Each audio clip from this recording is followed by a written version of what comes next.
The morning sun was already hot by 9 a.m., turning Oakwood Cemetery into a patchwork of light and shadow under the old oak trees. Frank Brennan had ridden here alone, the way he did every Memorial Day, to visit the grave that had been there for 7 years. He parked his Harley near the entrance, removed his helmet, and ran a hand through his gray hair before walking the familiar path to Section C, Row 12. His son's headstone was simple white marble with an engraved eagle and the words, Corporal Andrew Brennan, U.S. Army, beloved son, 1988 to 2018, freedom is not free. Frank knelt in the grass, his knees protesting, and placed a small American flag in the holder beside the stone.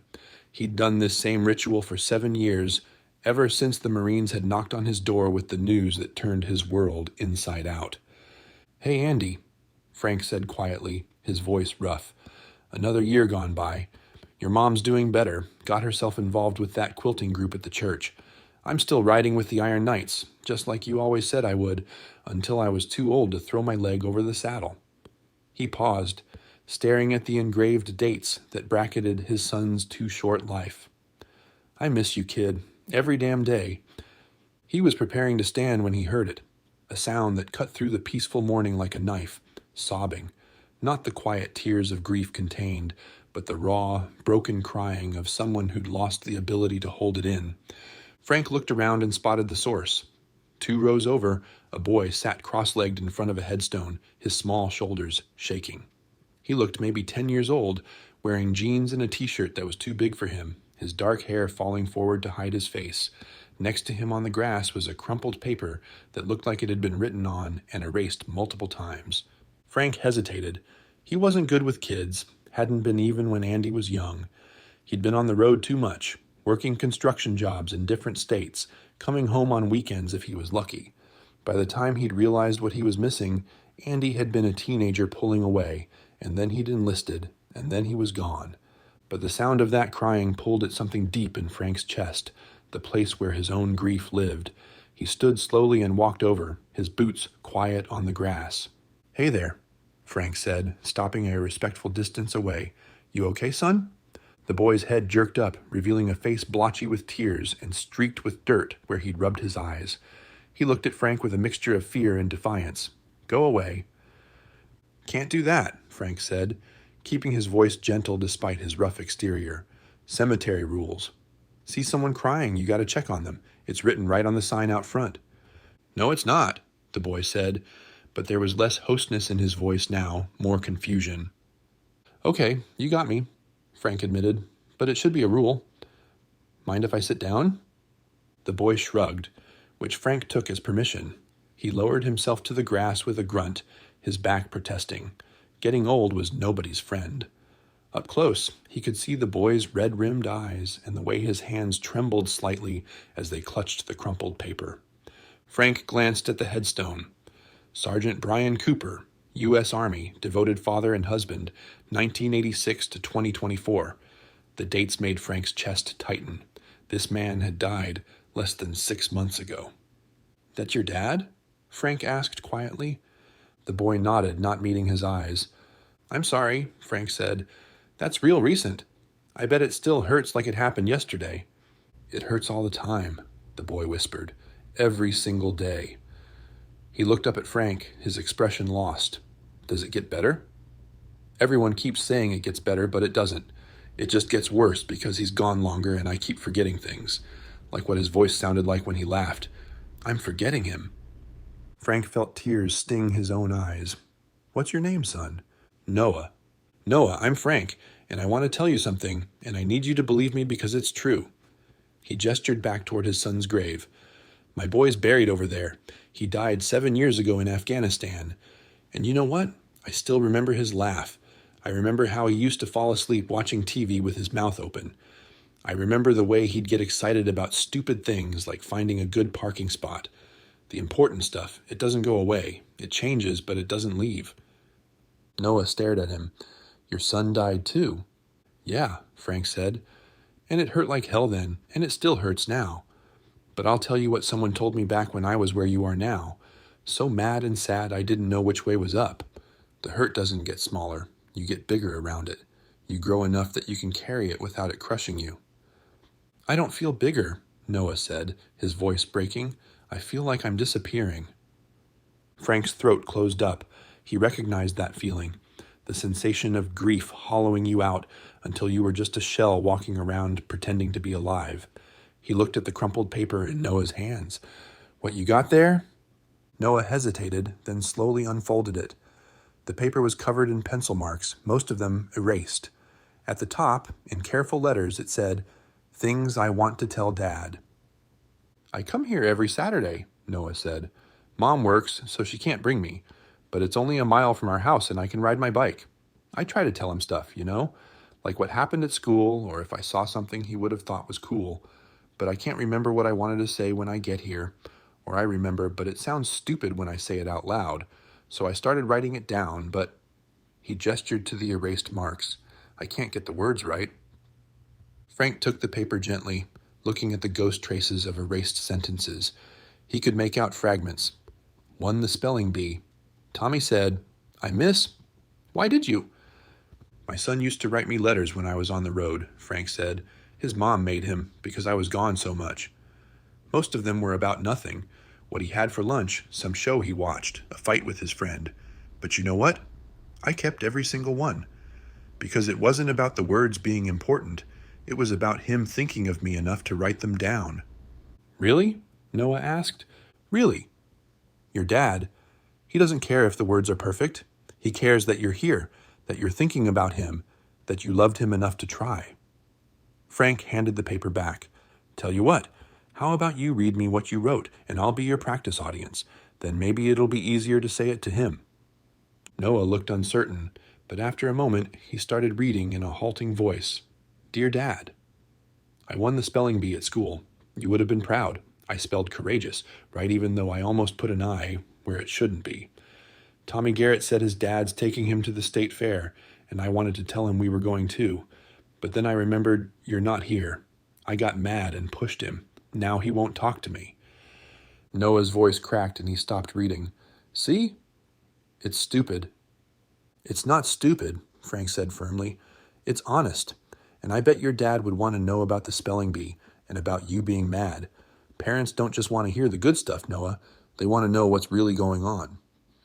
Mom says I can't be mad, Noah said quietly. She says Dad's a hero, and we have to be strong and honor his sacrifice. But I don't want to honor his sacrifice. I want him back.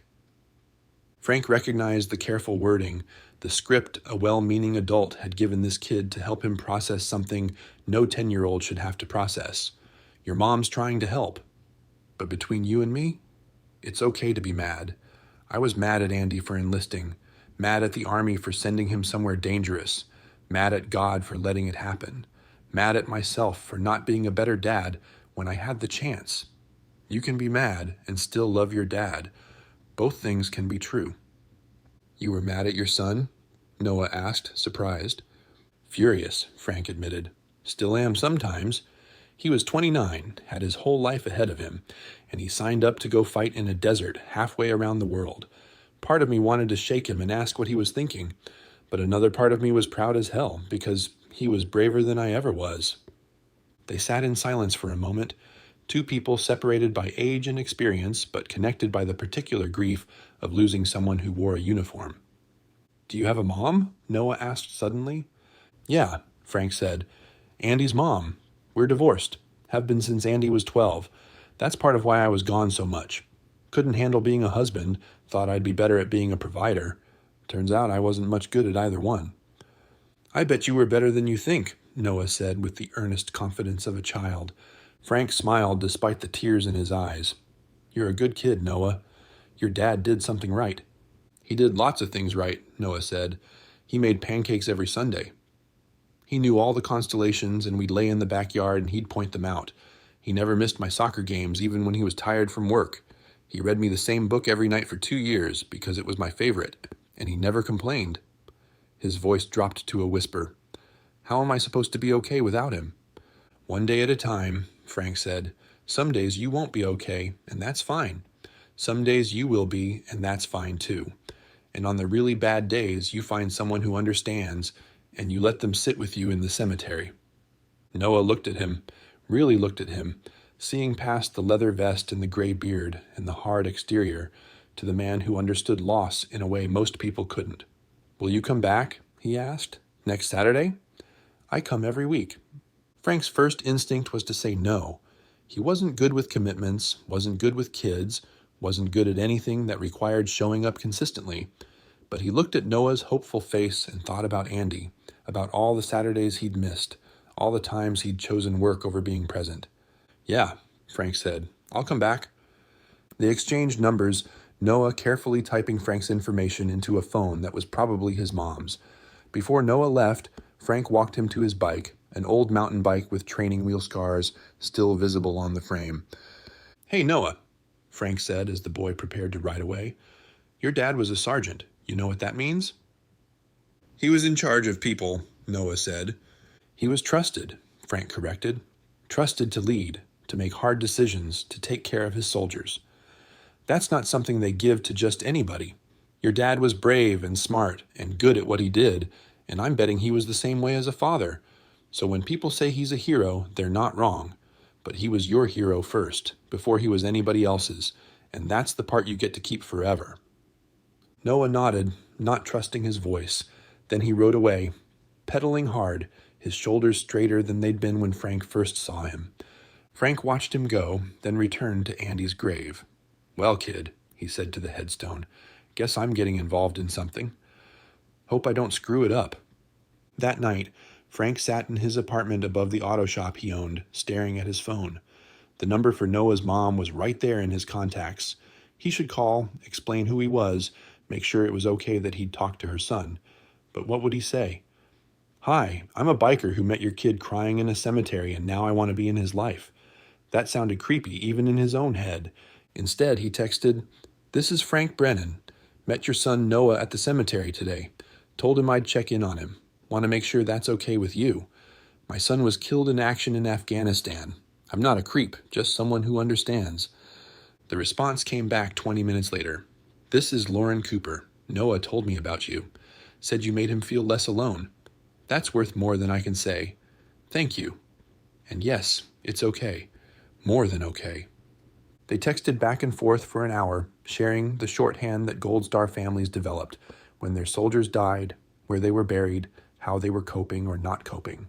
Lauren worked 2 jobs, morning shift at a diner and evening shift cleaning offices. Noah was alone a lot, which killed her, but the bills from Brian's final hospital stay and the funeral had buried them in debt. "Can barely keep the house," she texted. "Insurance covered some, but not enough. Noah doesn't know how bad it is. Don't want him to worry more than he already does." Frank stared at that message for a long time. Then he opened his laptop and sent an email to the Iron Knights mailing list. "Brothers, need to talk to you about something important. Meeting tomorrow night, 7 p.m. at the clubhouse. It's about a Gold Star family that needs help." The next evening, 23 bikers gathered in the clubhouse, a converted warehouse on the edge of town. The Iron Knights were mostly older men, veterans themselves, or men who rode in honor of veterans. They did toy runs at Christmas, escorted funerals, raised money for wounded warriors. Helping families who'd lost someone in service was central to who they were. Frank stood in front of them and told Noah's story, about finding the boy crying, about the list of things he wanted to tell his dad, about a mother working herself to exhaustion, trying to keep their house while drowning in debt. "How much does she need?" asked Henry. Chains, Washington, the club president, a Vietnam vet who'd been riding since before Frank was born. "Didn't ask," Frank admitted. "But based on what she said, I'm guessing 30,000. Medical bills, funeral costs, mortgage payments." The room was quiet. That was a lot of money, more than they usually raised in a single effort, but nobody said it was impossible. "We do a benefit ride," said Pete Wrench Morrison. "Get other clubs involved. Make it a statewide thing. Memorial Day is coming up in 3 weeks. That's our angle, honoring the fallen by helping the families they left behind." "We'll need sponsors," said Margaret Magpie Lou, one of 3 women in the club and its de facto organizer. "Local businesses, maybe some national veteran organizations. I'll start making calls." "I'll talk to the VFW and the American Legion," said Walter Price, the oldest member at 72 and a Korean War veteran. "They've got networks." This is exactly the kind of thing they support. Frank felt his throat tighten with gratitude. Thanks, brothers. This kid, he's 10 years old, and he's already carrying too much weight. If we can lighten the load a little. We will, Henry said with certainty. That's what family does. And that kid, his mom, they're part of our family now, whether they know it or not. Over the next 2 weeks, the plan took shape. The Iron Knights contacted motorcycle clubs across Iowa and neighboring states. The Vic OEFW put out the word through their chapters. Local businesses agreed to sponsor, donating money or goods for a silent auction. The town granted permission to close Main Street for the event. The high school offered their football field as a staging area. Frank met with Noah every Saturday at the cemetery. They'd sit by their respective graves, sometimes talking, sometimes just existing in comfortable silence. Frank taught Noah about motorcycles, about the different types of bikes, and what the various patches on his vest meant. Noah taught Frank about his dad, sharing stories and memories that he'd been holding inside because nobody else seemed to want to hear them anymore.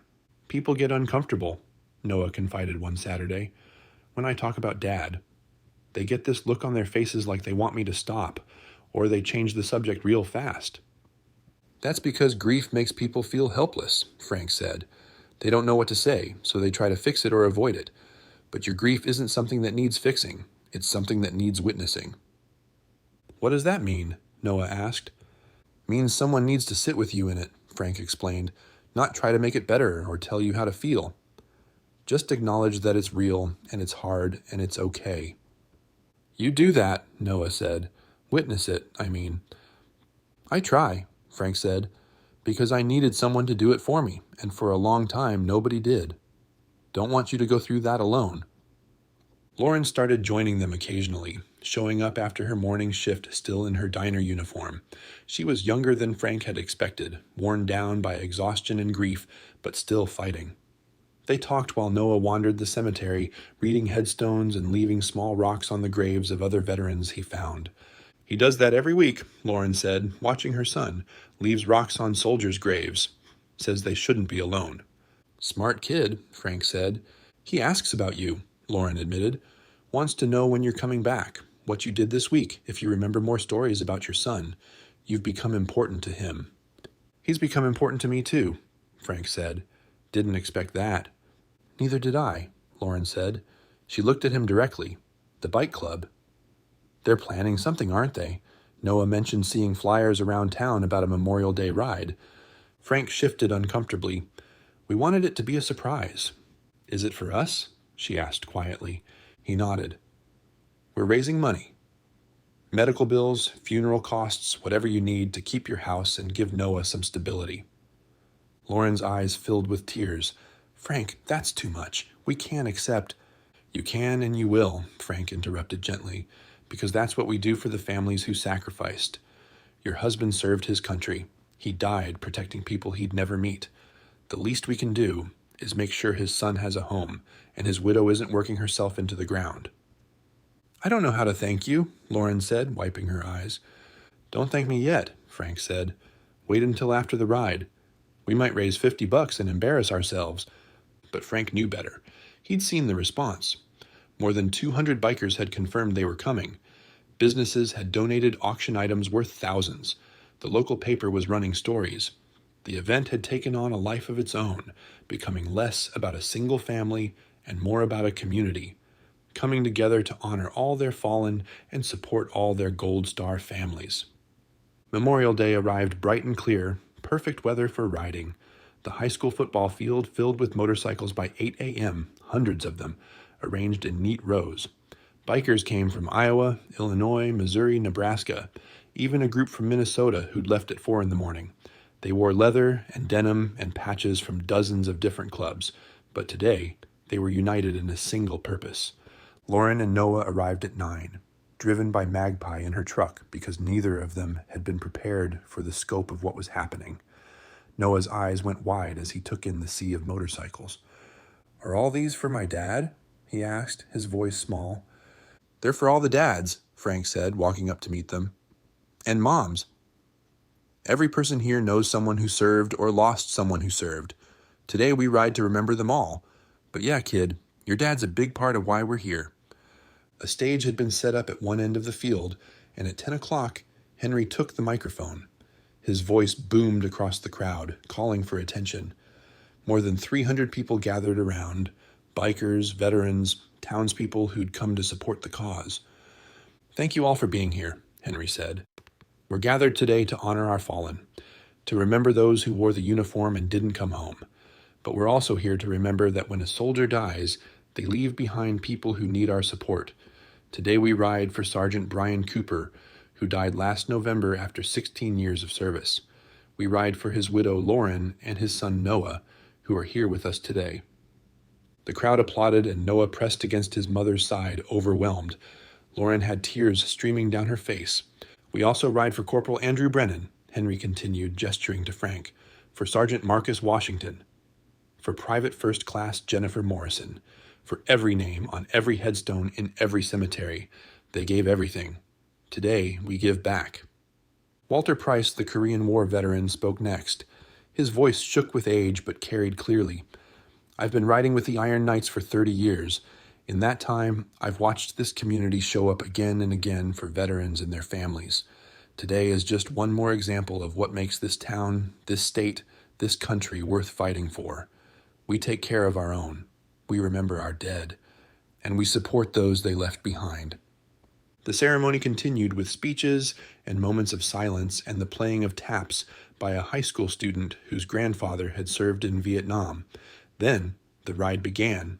317 motorcycles started their engines in unison, the sound like rolling thunder across the field. They rolled out in formation, Frank riding near the front with Noah on the back of his bike, wearing a borrowed helmet. Lauren rode with Henry, and together the massive procession made its way through town. Main Street had been closed, and people lined the sidewalks, waving flags and holding signs. "Thank you, veterans. We remember. Gold Star families matter." Noah waved back, his earlier shyness replaced by something like wonder. They rode to Oakwood Cemetery, where the procession stopped at the veterans section. Every biker dismounted and placed an American flag on a veteran's grave. Noah placed his flag on his father's headstone, and Frank placed his on Andy's. For a moment, the cemetery was silent except for the wind moving through the oak trees. Then they rode back to the field, where the fundraiser was in full swing. The silent auction had raised $12,000. Direct donations had brought in another $8,000. Local businesses had pledged matching funds. By the time the day ended, the final total was $37,000. Frank found Lauren sitting on the bleachers, staring at the check in her hands. Noah was with Magpie, learning about her custom-painted Harley and eating a hot dog. Lauren looked up when Frank approached, her face a mixture of disbelief and gratitude. "This is too much," she said. "This is more than we need." "No such thing as too much," Frank said, sitting beside her. "You put the extra toward Noah's college fund, or your retirement, or anything else you need. Your husband served for 16 years. This doesn't come close to what he was worth." "How do I repay this?" Lauren asked. "You don't," Frank said. "You just accept it. And when Noah's grown and he has a chance to help someone else, maybe he remembers today and passes it forward." Lauren folded the check carefully and put it in her purse. "Can I tell you something? Today is the first time since Brian died that I didn't feel like I was drowning. The first time I thought maybe we'll actually be okay." "You will be," Frank said. "You've got a whole community now. All these people, they're not going away just because the ride is over. You need something, you call. Someone here will show up." Over the next few months, that promise proved true. When Lauren's car broke down, Pete fixed it for free. When Noah needed help with his math homework and Lauren was at work, Margaret drove over to tutor him. When Lauren got sick and missed 2 days of work, the Iron Knights organized a meal train that kept food appearing on her doorstep for a week. Frank became a constant presence in Noah's life. He taught the boy to change oil, to fix a flat tire, to ride a small dirt bike that one of the club members donated. Every Saturday they still met at the cemetery, but now they spent less time crying and more time talking about life, about school, about the future. On the first anniversary of Brian's death, Frank organized a smaller memorial. Just the Iron Knights and a few close friends gathering at the Cooper house for a barbecue. They told stories about Brian, shared memories Lauren and Noah had provided, and raised glasses to a man they'd never met, but honored nonetheless. Noah gave a short speech, reading from a paper that had no erased marks this time. My dad was brave and kind and funny. He loved his family and his country. He's gone, but he's not forgotten. All of you made sure of that. Thank you for remembering him. Thank you for taking care of us. Thank you for showing me that even when someone dies, love doesn't.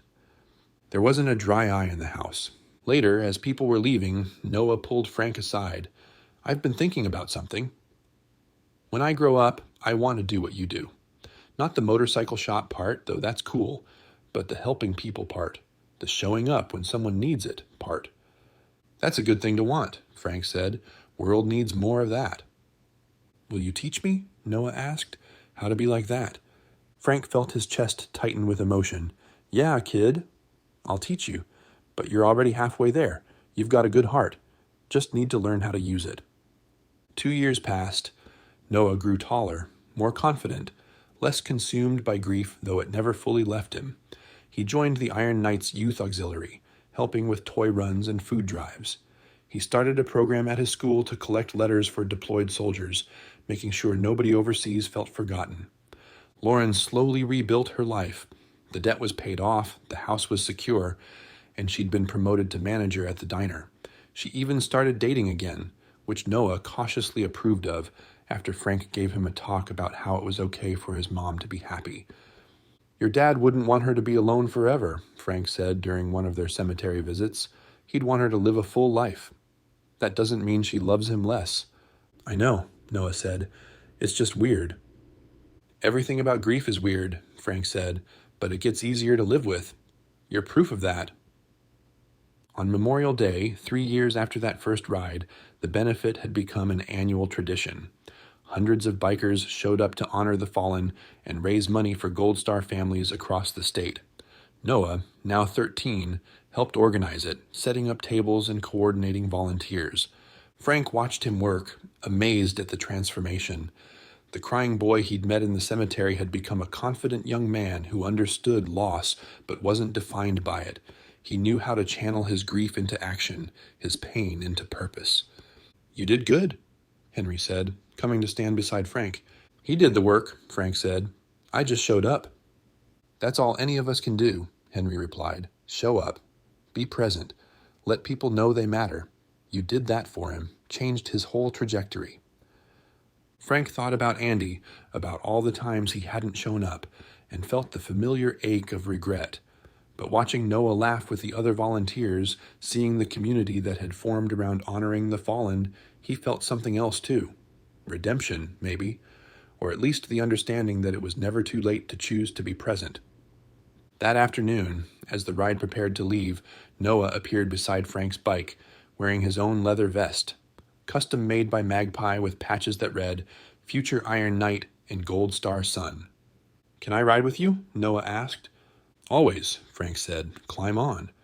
They rode with 342 other motorcycles through town, past cheering crowds, past Oakwood Cemetery where flags decorated every veteran's grave.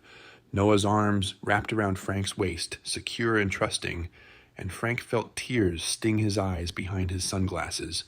He'd spent years regretting the father he hadn't been to Andy, but maybe, he thought, God had given him a second chance, not to replace his son. Nobody could do that, but to be present for a boy who needed exactly what Frank had to offer, understanding, consistency, and the willingness to sit in a cemetery and witness grief without trying to fix it.